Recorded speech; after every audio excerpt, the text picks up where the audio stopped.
You feel it before you even check your bank account. Standing at checkout, staring at the receipt, milk, eggs, bread, $50, thinking, how is this possible? Or that moment after payday. You see the deposit, do the mental math, rent, bills, insurance. Your stomach drops. It's already gone. Or maybe it's just this weight following you now, this exhaustion that won't quit, this sense that no matter how hard you run, you're still losing ground. You're not imagining this. It's real. Happening to millions of Americans right now. America broke, and nobody's coming to fix it. Stay with me because understanding how we got here is the only way to stop feeling like you're failing. You're not. The system is the gap nobody talks about. Let me show you something that'll make your blood run cold. Median household income in America? $75,000. Sounds livable, right? Middle class, comfortable. Here's the problem. Actual cost of living for a family in most regions? Between $90,000 and $100,000. Rent, healthcare, transportation, food, utilities, taxes. That's a $20,000 gap every year. Not accidental, built into the system. Almost 60% of Americans can't handle a $1,000 emergency without debt. $1,000, car breakdown, ER visit, broken water heater. Most of this country is in crisis mode. Our parents were promised something simple: work hard, stay secure. We heard the same. That promise shattered. Everyone knows it now. Nearly 50% of renters spend over a third of their income on housing alone. Millions spend half. Some 60%, just for a roof overhead.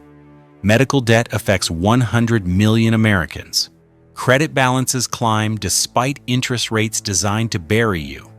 Here's the stat that should terrify everyone. 60% of Americans live paycheck to paycheck, including people making six figures. 20 years ago, you'd call that impossible.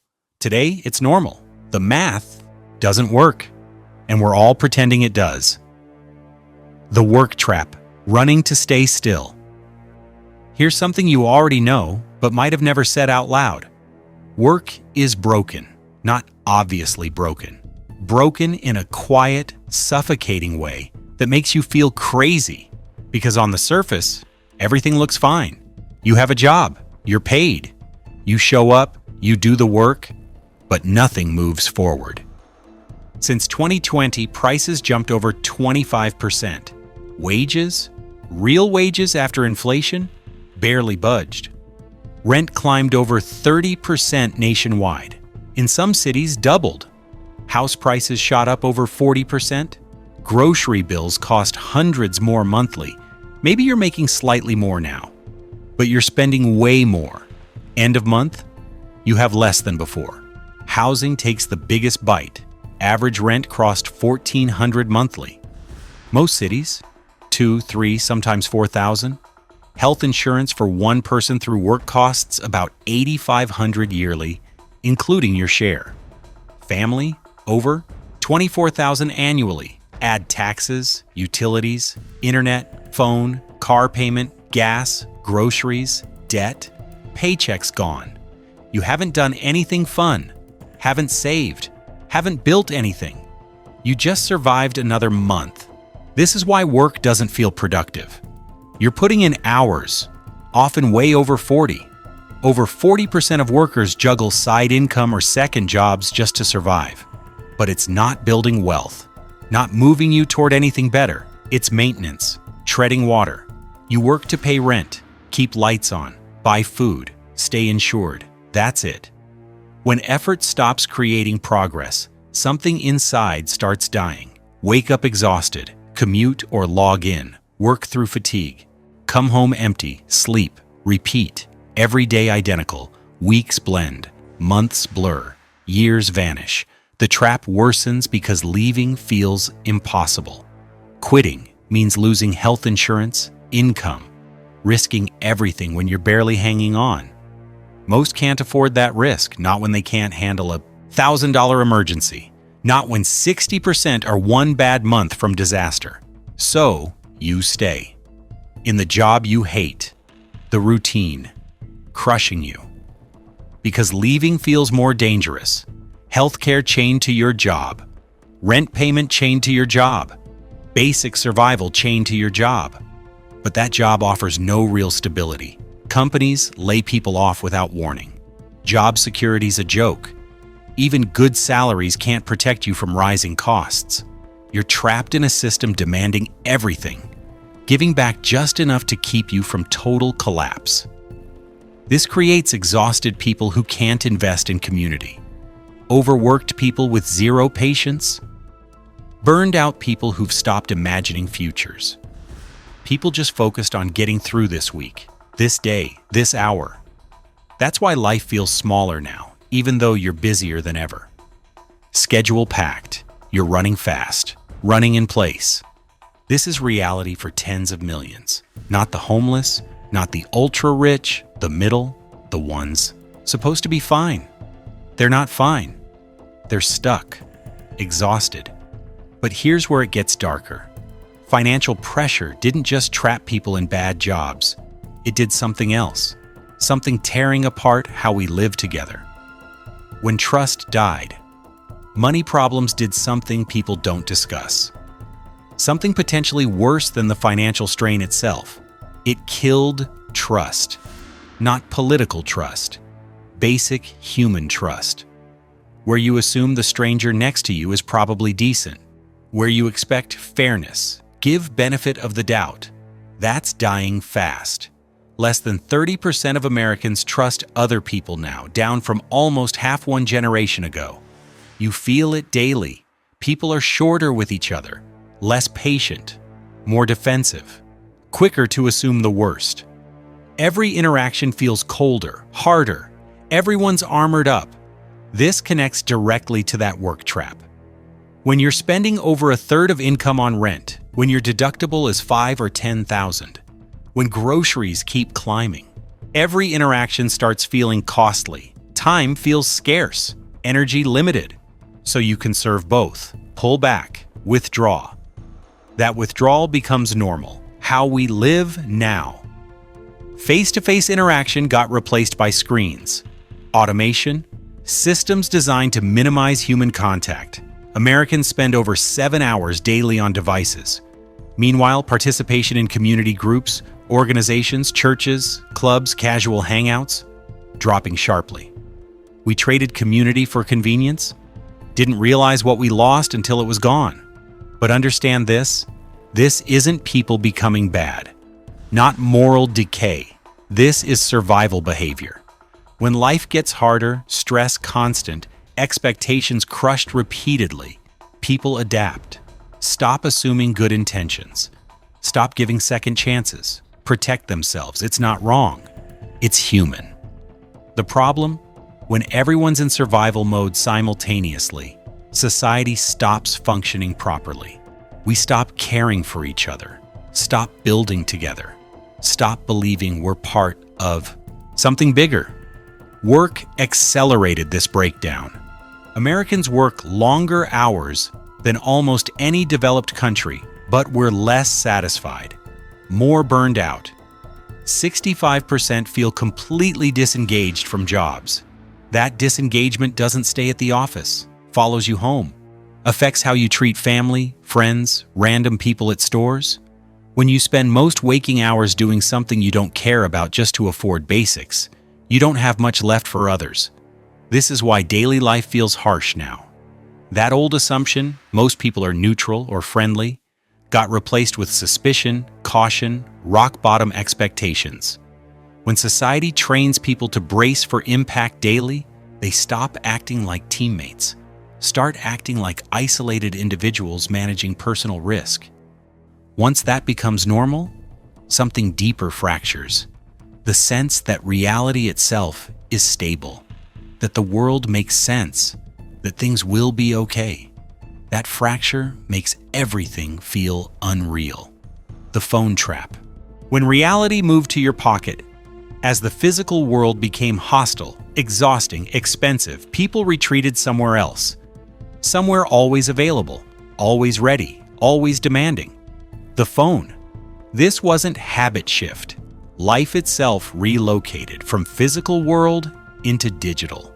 Americans spend over 7 hours daily on screens, mostly smartphones, more time than most spend sleeping.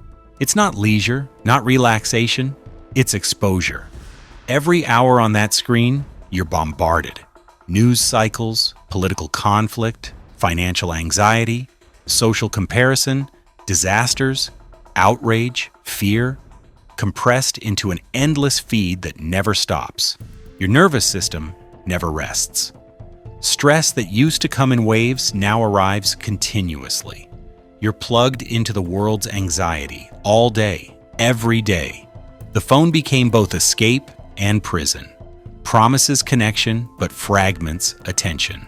Delivers information but destroys context. Keeps you engaged but makes you miserable. And it's designed that way, on purpose. Algorithms don't optimize for truth or well-being. They optimize for engagement, because engagement equals profit.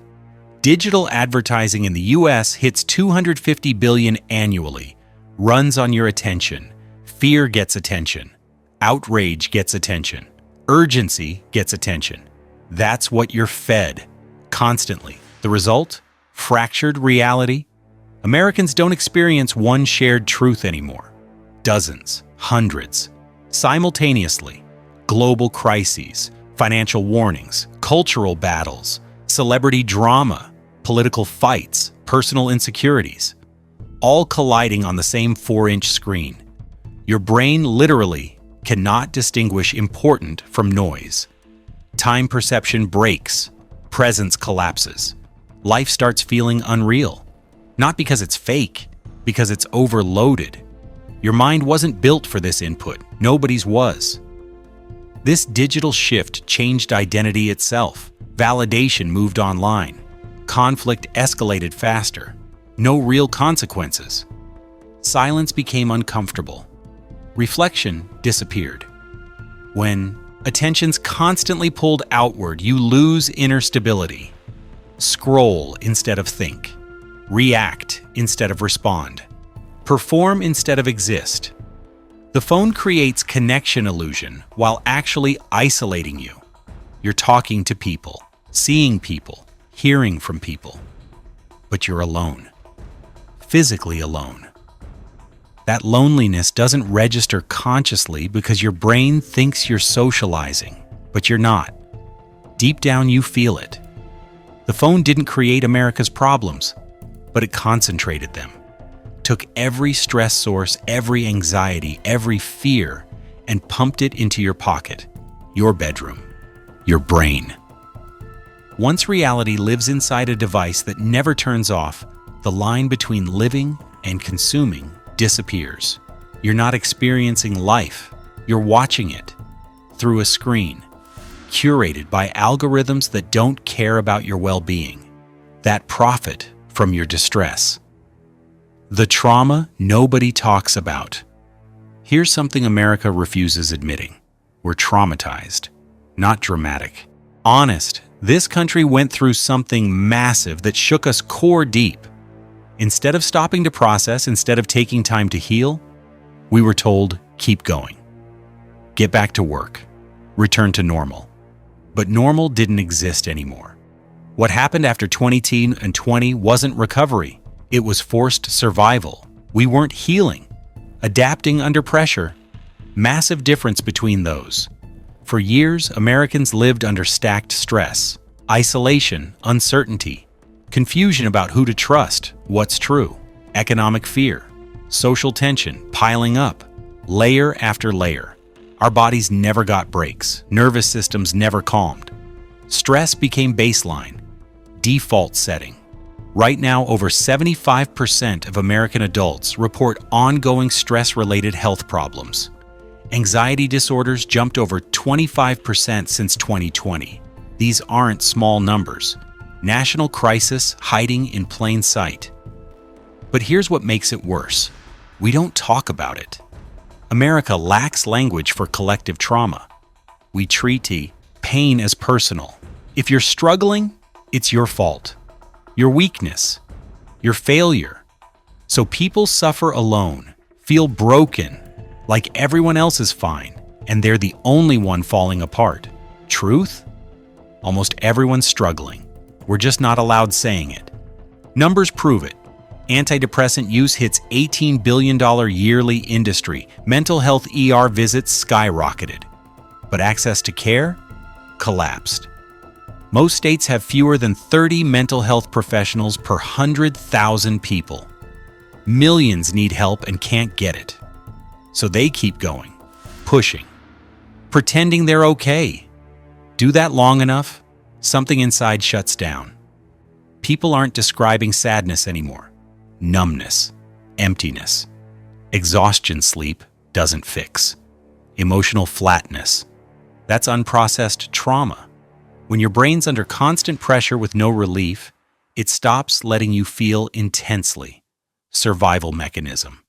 Your mind protects you by turning down volume on everything. But there's cost. When you stop feeling bad stuff, you also stop feeling good stuff. Joy fades. Excitement disappears. Connection becomes harder. You go through life's motions without being present. This connects back to economic pressure.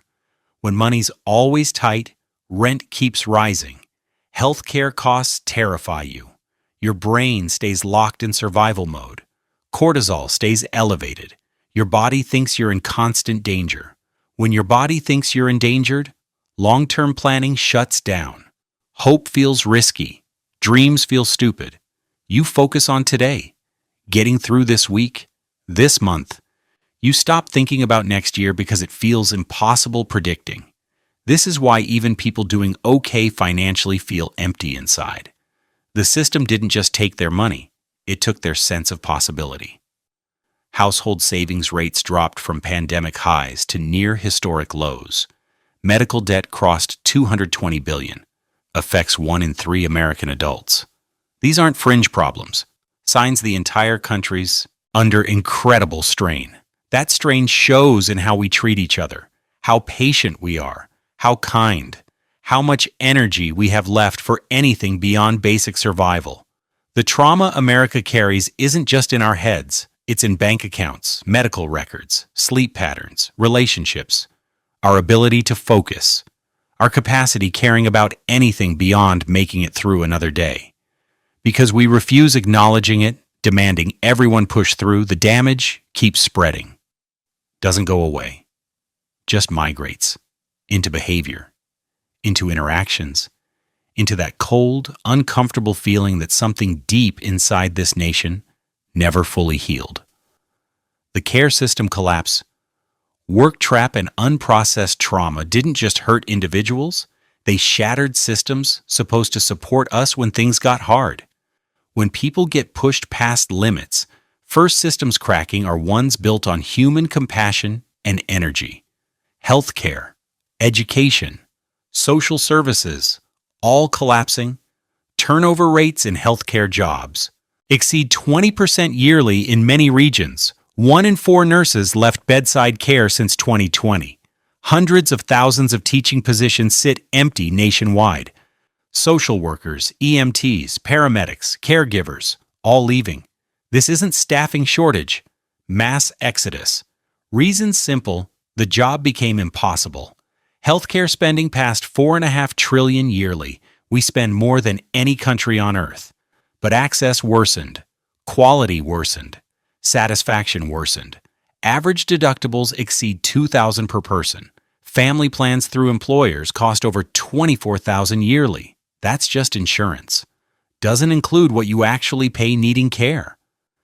Patients show up stressed, underinsured, angry, already fighting billing departments, insurance companies. They're in pain, scared, already financially punished before seeing doctors. Providers show up burned out, understaffed, unsupported, working longer shifts with fewer people, seeing more patients in less time, drowning in paperwork, dealing with impossible expectations. System forces both sides into conflict, extracts more money than ever while making everyone miserable. People working these systems? They're human. Struggling too. Many caught in that same financial trap. working frontline healthcare or education jobs paying $35,000 to $50,000 yearly, while rent and costs keep climbing. Not sustainable. We're watching real-time collapse. Burnout isn't personal failure, not weakness or insufficient caring. It's arithmetic. When jobs demand more than humanly possible and pay less than needed surviving, people leave. Of course they leave.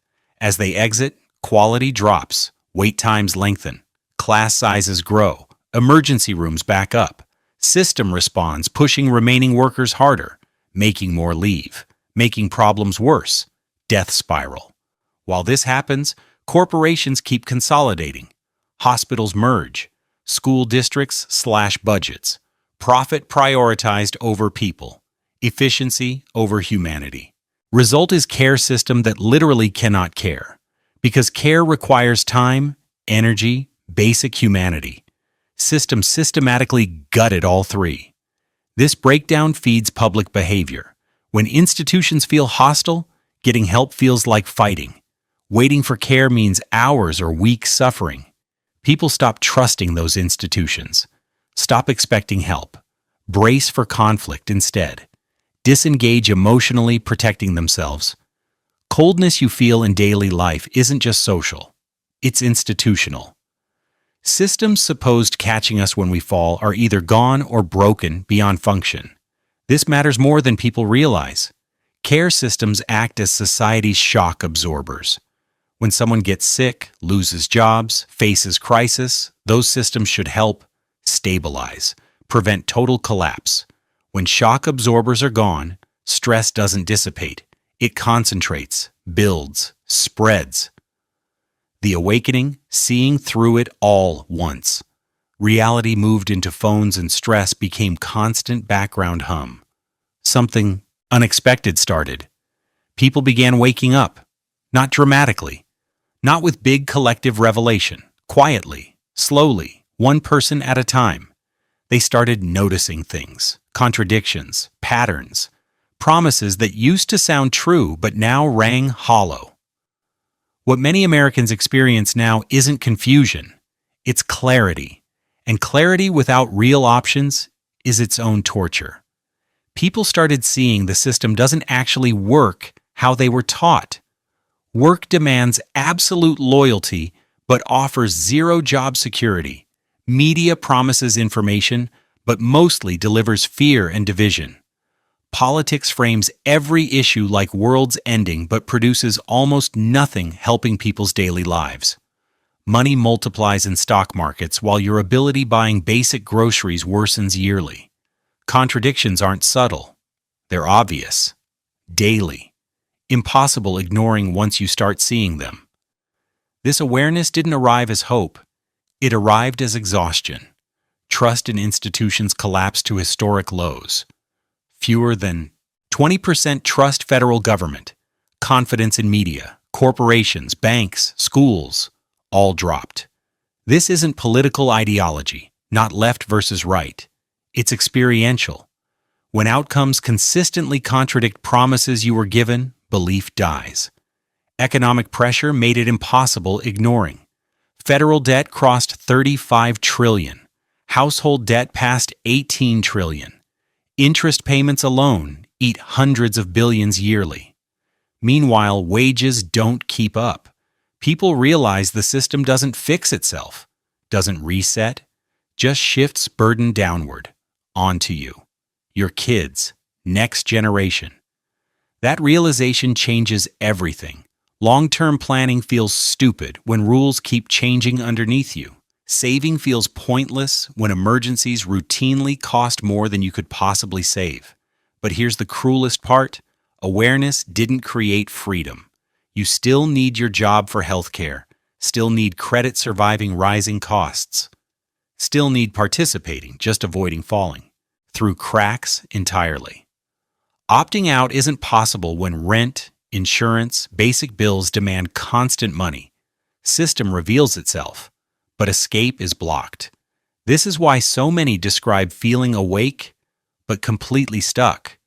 They see manipulation, understand how pricing really works, how media works, how politics works, but they still must clock in every morning, pay up monthly, keep going. Awareness just becomes another weight, another thing carrying on top of survival stress. That creates specific fatigue, not burnout from ignorance, burnout from understanding. People stop arguing, stop trying convincing others, stop expecting real change. They disengage emotionally while continuing physically. Body keeps showing up, but belief shuts down completely. This explains widespread apathy, numbness, pervasive sense nothing really matters. It's not laziness. It's resignation after comprehension. When you finally understand the game but realize you can't leave it, what's left? You adapt. Lower expectations. Stop investing emotionally in stories you don't believe. That silence is dangerous, not because it's loud, because it's so quiet. Countries don't explode when losing faith in futures. They go silent. Turn inward. Conserve what little energy remains. Stop participating emotionally in collective dreams. That's exactly where America is. Millions going through motions, working, paying bills, surviving, but not believing, not hoping, not expecting anything actually getting better. The admission, finally saying it out loud. For years, people kept quiet about how they really felt, didn't want sounding negative, seeming ungrateful, admitting they were struggling. But there's a point where pretending stops working, where the gap between reality you're living and story you're telling yourself gets too wide, ignoring. America reached that point. Now, what used to feel taboo is spoken openly, in real conversations, online, in quiet moments between friends where someone finally admits truth. Life in this country no longer matches the promise we were sold. This admission completely reframes effort. For decades, Americans were told discipline and hard work would eventually pay off. Do everything right, you'd be rewarded. Now people understand that timeline collapsed. Home ownership delayed indefinitely for most young people. Retirement feels theoretical. Families living one medical bill or unexpected layoff from complete disaster. These aren't signs of bad personal decisions. They're signs of fundamentally broken system. System demanding constant participation while offering shrinking returns. People are finally admitting it. This honesty shows in changed expectations. People don't assume things improving. They plan defensively, downsize goals, prioritize basic survival over long-term dreams. Optimism becomes conditional. Hope becomes fragile. Entire countries' mood shifts from ambition and progress to endurance and damage control. From dreaming about futures to just trying managing present without completely falling apart. But this isn't panic, not hysteria, it's clarity. Americans aren't confused, just tired explaining reality away.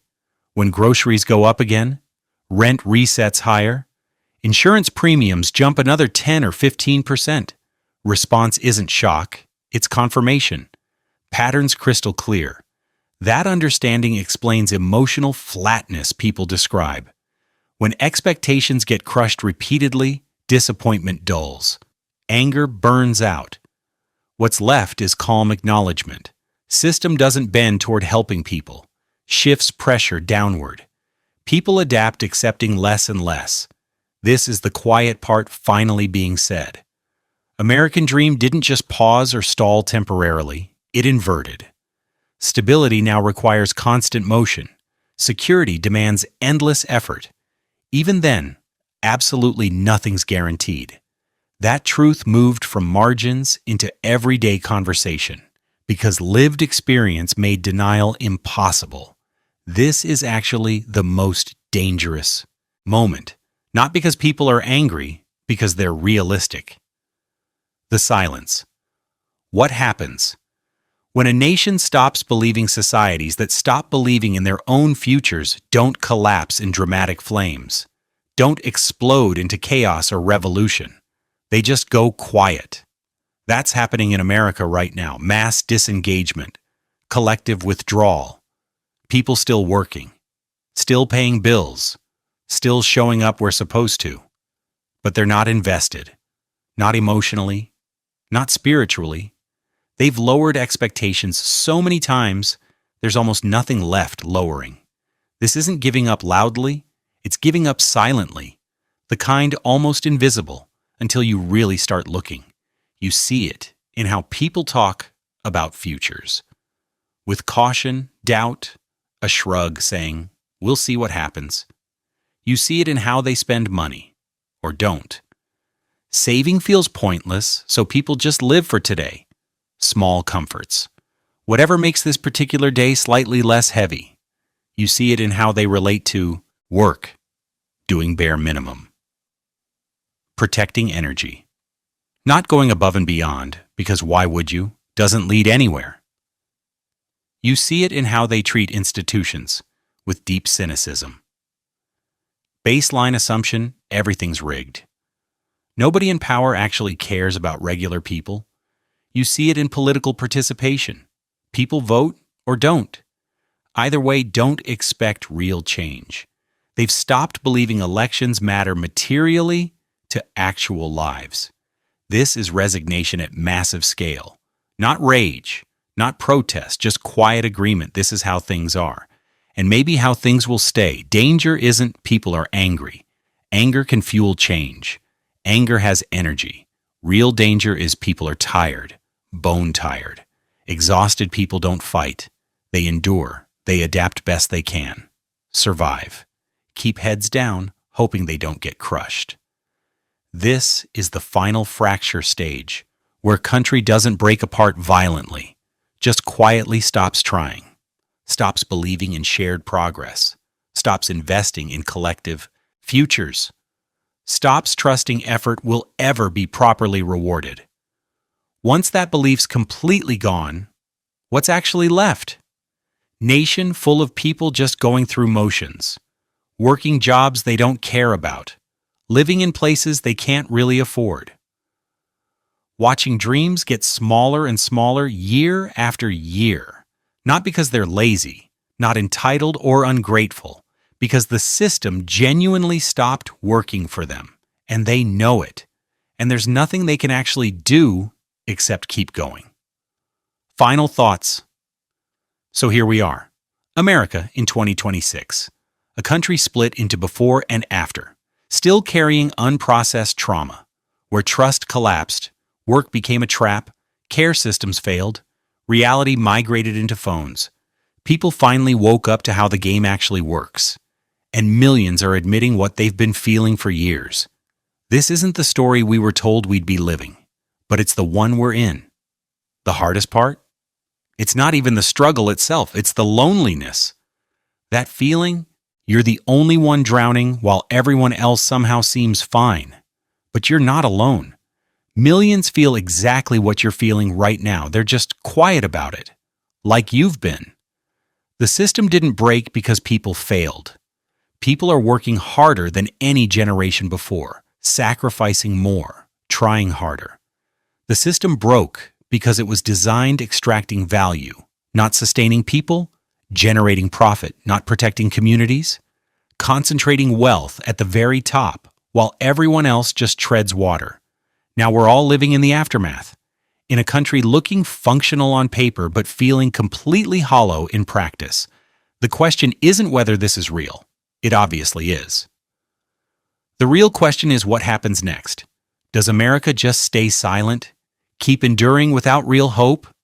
Or does something finally shift? Does awareness turn into actual action? Does exhaustion eventually turn into genuine demand for change? I don't have that answer. Nobody does yet, but I know this. Silence might feel safer in the moment, but it's not sustainable long term. A country can't run on empty forever. Eventually something has to give. Maybe that moment's coming soon. Maybe it's already here. Either way, the truth is out in the open now. America broke. And we all know it. The only question left is whether we're actually going to fix it, or whether we're just going to learn living in the ruins. Which part of this reality feels closest to your life? The work trap?